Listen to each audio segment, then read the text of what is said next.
And my partner and husband, Kennedy Odede, and we're thrilled to be here with you today and have the chance to share with you a little bit of our work and our story coming to you here in San Diego from Nairobi, Kenya. So I want to take you back to international, to Nairobi, Kenya, where I grew up. It's called Kibera Slum. So education in the informal settlement is very tough, whereby there is no qualified teachers.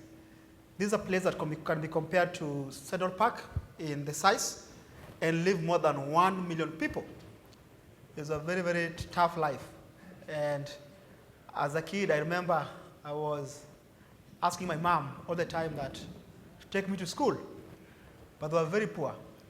So what happened in this community is that people are able to open their own schools, which are much more informal, because there's a need for education, and yet it cannot be affordable.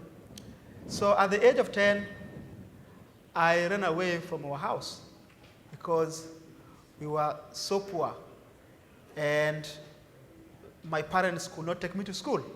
And I love this idea of education because in Kenya, when you go to school, you wear these bright uniforms. And it's kind of like it's a pride to be in uniform. And yet, my family could not take me to school. There's no food in the house. I ran away, and I became a homeless kid by the street. I remember by then, I was still kind of looking forward for education. So what I did as a homeless kid, I was collecting newspapers, anything written, trying to read, and teaching myself writing and reading. It was a very, very tough. And so this is my house in Kibera. After I left the street, I wanted to do something for my community. I was really very sad, using drugs, and knowing that I can't make it was something that's really kind of really hurted me. So, but I got some hope. So one day somebody gave me a book about Martin Luther King Jr. And I'm like, wow, I love this man. You know, I love inspiration. I want to change my community. I want to do something. So what happened? I went back to Kibera, to the slum, and I got my first job when I was 15 years old. I was earning $1 for 10 hours. But every time I was going to the factory, I was crying and asking myself about, why do I suffer? Just to know that you can never make it. To know that even the education that we have in these communities cannot make you step ahead. So you kind of lose hope. So it's very tough for me. And seeing my friend being killed by the police. So I have this vision of changing my community. And I also kind of really touched by the plight of women, like my mother, who never went to school. And I remember when we were little kids, my mother could ask our neighbors to read her letters. I was really embarrassed. You know, so that's why I was really kind of into education. At the same time with women issues. So from the factory job, I came back to the community and I found my friend has been killed by the police. And it was really tough for me. That was a moment that I asked myself, what could Martin Luther King Jr. do in this kind of a situation? So I bought a soccer ball and for 20 cents. And I went back and I asked my community to say, guys, you know what? We have to change our own life. We cannot wait any longer, you know? So that became a way of bringing people together and a way of bringing hope. So the organization was called Shining Hope for Communities, SHOFCO. It was really amazing for me to see hope. Soccer, but there we call it football, not American football, the real one. It was a way of bringing people together to tackle our challenges. Next. And when SHOFCO was started, there was a grassroots movement. This room was used as a little bit as a school. We could bring children to come here to study, to help them to do their homeworks. You know, we could talk about issues affecting our community. So we became very famous in the slum. So one day I got an email from a young lady from Colorado, Jessica here, asking me that, I'm impressed by what you guys are doing. Can I come and work with you? And I replied, I told her, Jessica, that's a good idea, but this is a movement. It's a grassroots movement. We need you to send us your resume before you apply. So Jessica was able to come to Kibera, and we sat down, and I told her my dream. I told her that, Jessica, what I want to do in this community is that I want to set up education, a school for these powerful women. Women are being abused, like my mom, and it's not fair. What I want to see here is to build a school in the community, a real school, a powerful school, innovative. Because in our Kenyan system of education is a place whereby students, there's no creativity. You are memorizing things, you know what I mean? And it was not good. So our dream was to create a school.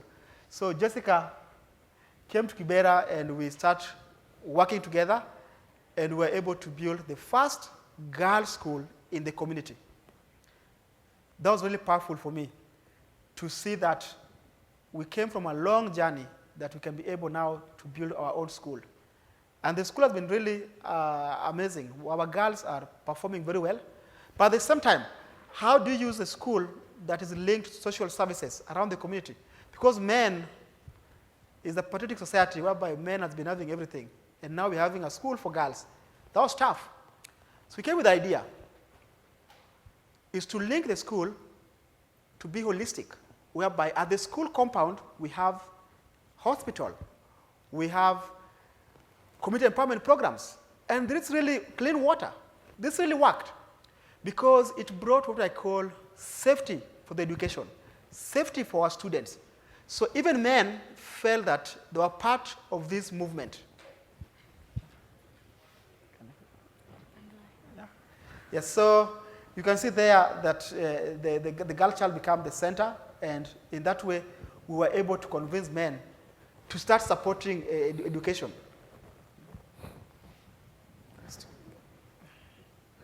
So Kennedy and I met almost 9 years ago. I was a junior in college at Wesleyan University and decided that I was going to go abroad. So I decided for some reason that I wanted to go to Nairobi, Kenya. So I told my parents this, and they said, why can't you just go to Paris or London like everybody else? You know, why do you have to go to Nairobi? But I just felt that I wanted to see what the world really looked like. And by a series of coincidences, got introduced to Kennedy, who was living in Kibera, as Kennedy described it. It is the largest urban slum in Africa. So if you can just imagine for a moment, almost 1 million people living in an area the size of New York City's Central Park, without any running water, without power, without health care, without roads, without services. And so Kennedy grew up here. And as a young community organizer, he had used his 20 cents from his job in a factory to buy a soccer ball and to start bringing people together in the community around this idea that they could change their own lives. So I decided that I wanted to become a part of that community. And being there with Kennedy, I really saw the power and the need for education. Through a series of amazing coincidences, Kennedy eventually got a full scholarship to Wesleyan. And when he came to Wesleyan, we started talking about what was it that we could do that would truly interrupt the intergenerational cycles of poverty that his family had experienced, that we had witnessed all around him in Kibera. And it came back to this idea of girls and the power of building the very first free school for girls in this community. And so we got $10,000, which to us was all the money in the world. And we went back and we started the very first free school for girls. So this is a picture in one of our classrooms. As Kennedy said, education in Kenya can be very prescriptive, very based on rote memorization, and without opportunities for critical thinking, for leadership development. And so we decided from the start that we wanted our school to be entirely different, that we wanted to serve the very brightest and the very most vulnerable girls Girls who without our investment would never have a chance to get an education, but girls who have incredible catalytic leadership potential, and that the school would be entirely free. And so today, it's been 6 years since we started it, and it still is entirely free. But families work at the school 5 weeks a year, paying in their time, a huge commitment in a community where most families have to go out every day searching for a job, for a way to make ends meet. And so a lot of our girls don't have parents. So it can be anyone who comes to work on behalf of this child, a parent, a sibling, a cousin, a neighbor. And we saw that from the beginning, we wanted to build a leadership academy, a place where Kenya's next generation leaders would be encouraged and taught to think and to question and to look around them. Beyond that, we felt like we could have the biggest impact by investing everything we could in the girls at our school, and it's paid off. So our girls actually recently took their first government exam, and they ranked first out of 50 schools in our county, which was a really exciting thing to see, especially because our county has some of Kenya's very most affluent schools in it. We also realized that the school needed to be holistic, that because we're serving the very most vulnerable girls, many of them carry with them a legacy of trauma. In fact, a large percentage of our girls, we take them only in preschool, have been raped or abused before even starting preschool. And so to think about that, and to think about that they would need more than an education, they would need a social work program, nutrition. Most of our girls eat at school.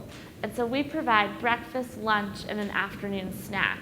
In fact, we did an art project one Friday afternoon where we baked pasta and we had paint, and the girls made pasta necklaces out of painted pasta. So on Monday, they came back to school and all that was left was the strings. They had been hungry over the weekend. And so we realized maybe no more edible art projects, but also about the importance of having nutrition, consistent nutrition at the school. The girls in this photo live in our safe house. So some of our girls live in situations where they are in ongoing danger, experiencing ongoing violence.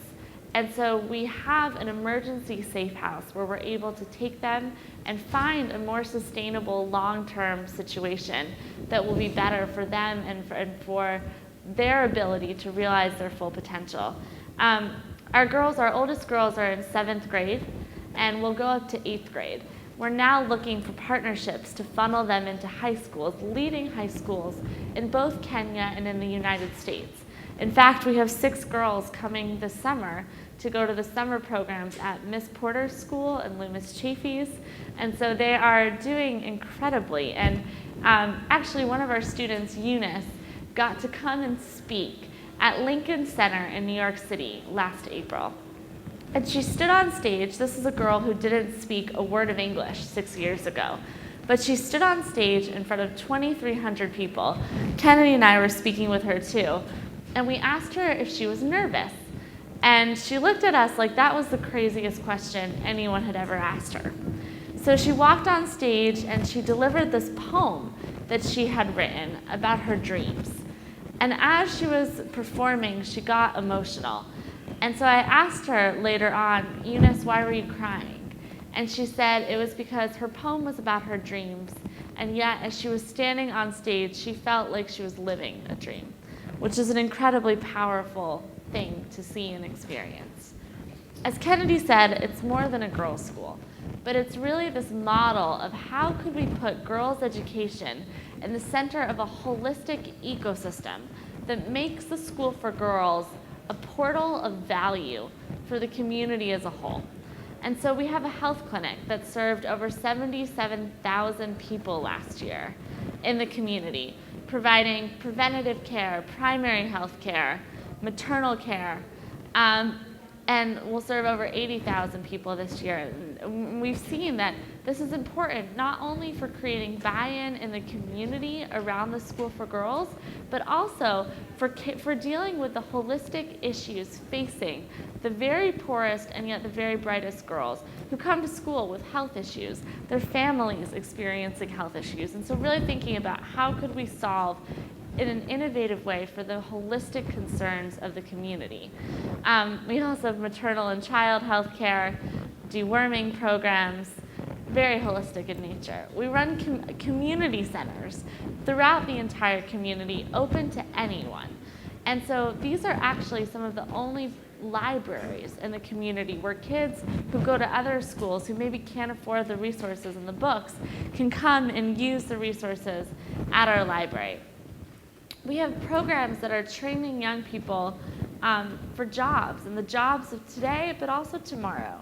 And so creating both entrepreneurs, but also young people who are able to access the formal sector opportunities in a growing metropolis like Nairobi. We have economic empowerment programs that teach people how to save and how to loan, how to start a business, like Joan in this picture, who's also the parent of a daughter at our school. Last year, over $175,000 were saved by just members in the community, many of them saving 50 cents a week through our group savings and loans programs. And we've seen a huge growth in income of people using our programs. In terms of how we know all of this, so what we decided from the beginning was we wanted to really be able to pinpoint what was working and why. And so we came up with this idea that every person who uses any of our services, from our healthcare to our clean water to our economic empowerment to our girls' school, is issued an ID card with a scannable barcode. And when they first register, we do a holistic survey about this person. What are their attitudes? Are there kids in school? How many kids? What is their income? Do they believe that girls and boys should be educated equally? Where do they get their health care? And so that we can check back periodically and see what the impact has been. And we also do a control survey in the community at large. We generate 1,600 random GPS coordinates and have trained local young people to go and conduct these surveys, and so we can compare how our constituents are doing compared to people in the community at large. We just opened an Etsy shop where you can get this bracelet and others made by the women in our community. As Kennedy said, it started with a soccer ball, and it's grown to this holistic community movement in Kibera, but now we've grown beyond Kibera. And so we've expanded into a second urban slum called Mathare, Nairobi's second largest slum, about 500,000 people living in that community. And so 2 years ago, we started a school for girls in Mathare. So starting with preschool, we now have preschool, kindergarten, and first grade students who are thriving. We also are the largest provider of clean water, providing affordable, fully filtered water for anyone in the community to access and to use. And we've seen the impact on our girls, on their families, on the drop in waterborne illnesses and other issues that affect the ability of children in the community to go to school, which is such an important and related intervention. Our girls also like drinking the clean water too. And so they actually brush their teeth with it every day after lunch. But you can see the type of energy and motivation. These are girls who want to be doctors and lawyers. One actually wants to be a linguistics professor. So they are going to do amazing things in their future for their families and for Kenya. And so we've really seen the power of taking this model of girls' schools connected to holistic services and scaling it beyond just the Kibera School for Girls, but into Mathare, and now we're looking at expansion into other urban slums in Kenya and maybe one day even beyond. Kennedy and I wrote a book that details this story, our story, and the story of the transformational work called Find Me Unafraid: Love, Loss, and Hope in an African Slum, which we hope each of you will be compelled to read and to hear more about our story. We served over 98,000 people in 2015 with over 260 local employees. And some of the other exciting results we're seeing is really an increase in savings and economic growth. And so we've seen that when you invest in a girl, she invests that income back in her family, back in her community. And that ultimately changes and disrupts long-term cycles of intergenerational poverty. Yeah. So as Jessica said, that's what we are doing, and we believe in education. So as somebody who grew up in a slum, what really made me to focus on education, you know? At the same time, I see the future much more hopeful than before.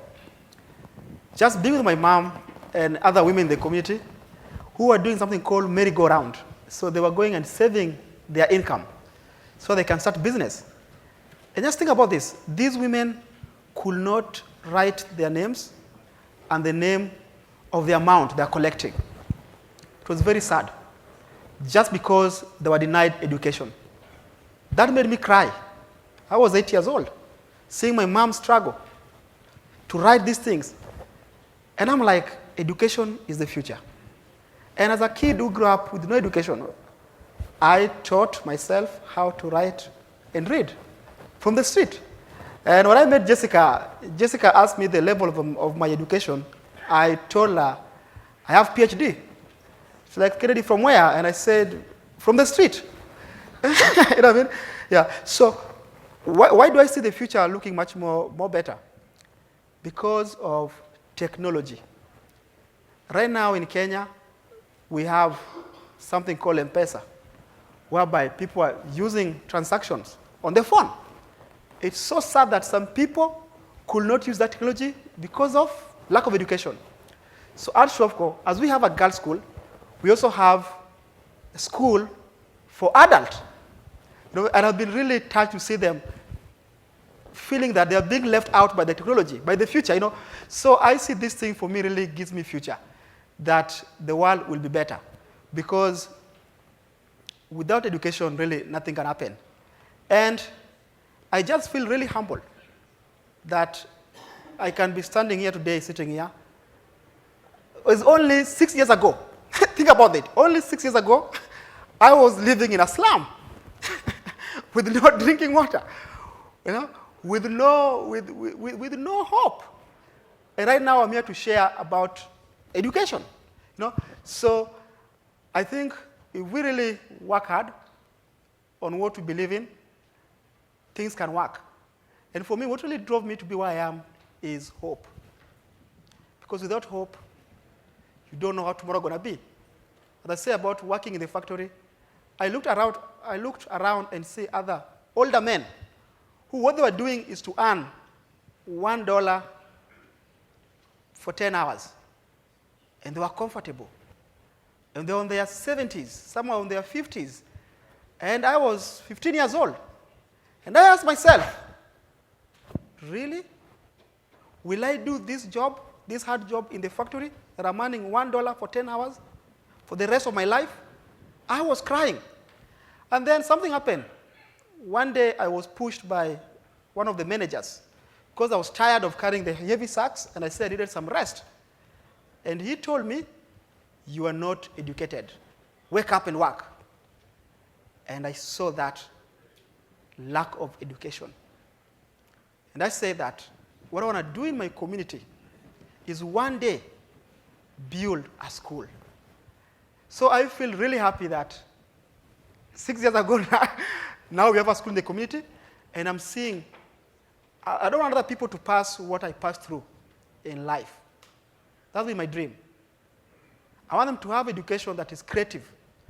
I want them to have to understand how to use technology. I want them to have a dream. So I was really touched to know that I can suffer because I was not educated. Education gives you opportunity. And what I love most about education, it makes you to be creative thinking, make you to be able to understand life. And that's why Jessica and I, we really put much of our life into the education. So when I see the Kibera School for Girls in the slum, middle of the slum, they are performing so much better than other schools for the rich. It's not only academic. Last year, they were #1, position 1, in music and drama. And that, for me, also is part of education. So right now, we are really hopeful to see the future leaders coming from our school. But also as a reminder that it doesn't matter where you come from, where you started, but it's all about where you are going. So thank you so much.